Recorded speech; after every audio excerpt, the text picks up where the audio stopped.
ನನ್ನ ಕ್ಷೇತ್ರ ವ್ಯಾಪ್ತಿಯ ರಾಜೇಂದ್ರ ನಗರ ಇದನ್ನು ನಾನು ಶಿಕ್ಷಣ ಸಚಿವನಾಗಿದ್ದಂತಹ ಸಂದರ್ಭದಲ್ಲಿ ಸರ್ಕಾರಿ ಶಾಲೆಗಳಿಗೆ ಒಂದು ಹೊಸ ಕಾಯಕಲ್ಪವನ್ನು ಕೊಡುವಂಥದ್ದಕ್ಕೆ ಕರ್ನಾಟಕ ಪಬ್ಲಿಕ್ ಶಾಲೆ ಎಂದು ನಾಮಕರಿಸಿ ಪೂರ್ವ ಪ್ರಾಥಮಿಕದಿಂದ 12ನೇ ತರಗತಿವರೆಗೂ ಒಂದೇ ಸೂರು ಅಡಿಯಲ್ಲಿ ನಡಿಬೇಕು.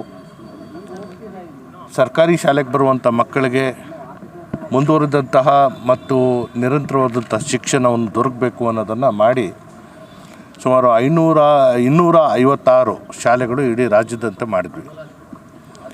ಬಹುಶಃ 7 ವರ್ಷದ ನಂತರ ಮತ್ತೆ ರಾಜ್ಯ ಸರ್ಕಾರ ಇನ್ನೂ 1000 KPS ಶಾಲೆಗಳನ್ನ ಮಾಡುವಂಥದ್ದಕ್ಕೆ ಮುಂದಾಗಿರುವಂತಹ ಸಂದರ್ಭ ನಾನು ಸರ್ಕಾರಕ್ಕೆ ಅಭಿನಂದನೆಗಳನ್ನ ಸಲ್ಲಿಸ್ತೇನೆ. ಇವತ್ತು ನನ್ನ ಈ ಶಾಲೆಯಲ್ಲಿ ಕಳೆದ ವರ್ಷ 2024-25ನೇ ಸಾಲಿನಲ್ಲಿ 52 ಲಕ್ಷ ರೂಪಾಯಿಗೆ ಅಂದಾಜು ಪಟ್ಟಿಯನ್ನು ತಯಾರಿಸಿ ನಾನು ಈಗಾಗಲೇ ಹಳೆ ಕಟ್ಟಡವನ್ನು ಕೆಡವಿ 2 ಹೊಸ ಕಟ್ಟಡಗಳನ್ನ 2 ಕೊಠಡಿಗಳನ್ನ ನಿರ್ಮಾಣ ಮಾಡಿದ್ದೇವೆ. ಉಳಿದಂತೆ ಇರುವಂತಹ ಶಾಲಾ ಕೊಠಡಿಗಳು ಶಿಥಿಲಗೊಂಡಿದ್ದು ಅದಕ್ಕೆ ಹೊಸದಾಗಿ ನಾವು ಏನೋ ಮಾಡಬೇಕು ಅಂತೇಳಿ ಪ್ರಸ್ತುತ 25-26ನೇ ಸಾಲಿಗೆ 5 ಕೊಠಡಿಗಳನ್ನ ತಂದು ಅದರ ಏನು ಅಂದಾಜು ಪಟ್ಟಿ ಏನಿದೆ 99 ಲಕ್ಷಕ್ಕೆ ನಾವಿವತ್ತು ಗುದ್ದಿ ಪೂಜೆಯನ್ನು ನೆರವೇರಿಸಿದ್ದೇವೆ. ಇದರಿಂದ ನಮ್ಮ ಈ ಭಾಗದಲ್ಲಿ ಏನು ಸರ್ಕಾರಿ ಶಾಲೆಗೆ ಬರ್ತಾ ಇರುವಂತಹ ಮಕ್ಕಳಿಗೆ ಮೂಲಭೂತ ಸೌಕರ್ಯಗಳನ್ನ ಒದಗಿಸಿಕೊಟ್ಟು ಇಲ್ಲಿ ಶಿಕ್ಷಣದ ಒಂದು ಗುಣಮಟ್ಟವನ್ನು ಕಾಯ್ಕೊಳ್ಳುವಂಥದ್ದಕ್ಕೆ ಮುಂದಾಗಿದ್ದೇವೆ. ನೋಡಿ, ಫಲಿತಾಂಶ ಮಕ್ಕಳ ಸಂಖ್ಯೆ ಮೇಲೂ ಬರುತ್ತೆ ಮತ್ತು ತೇರ್ಗಡೆ ಆಗಿರುವಂಥ ವಿದ್ಯಾರ್ಥಿಗಳ ಮೇಲೂ ಬರುತ್ತೆ. ಹಾಗಾಗಿ ಯಾವ ಸ್ಥಾನಕ್ಕೆ ಬಂದಿದ್ದೀವಿ ಅನ್ನೋದಲ್ಲ. ನಾವು ಅನೇಕ ಸಂದರ್ಭಗಳಲ್ಲಿ ಹೇಳಿದ್ದೇವೆ, ಶಿಕ್ಷಣ ಅಂದರೆ ಹೇಗಿರಬೇಕು, ಶಿಕ್ಷಣದಲ್ಲಿ ಮೌಲ್ಯ ಆಧಾರಿತ ಶಿಕ್ಷಣ ಹೇಗಿರಬೇಕು. ಕೇವಲ ಅಂಕ ಪಡೆಯುವಂಥ ಶಿಕ್ಷಣದ ಒತ್ತಡ ಇವತ್ತು ವಿದ್ಯಾರ್ಥಿಗಳ ಮೇಲೆ ನಾವು ಏರ್ತಾಯಿದ್ದೀವಿ. ಶಿಕ್ಷಣದ ಜೊತೆಗೆ ಮೌಲ್ಯಗಳನ್ನ, ಸಂಸ್ಕೃತನ, ನಮ್ಮ ಸಂಪ್ರದಾಯಗಳನ್ನ ತಿಳಿಸ್ಕೊಡುವಂಥದ್ದು ಬಹಳ ಅತಿ ಮುಖ್ಯವಾದಂತಹ ವಿಚಾರ.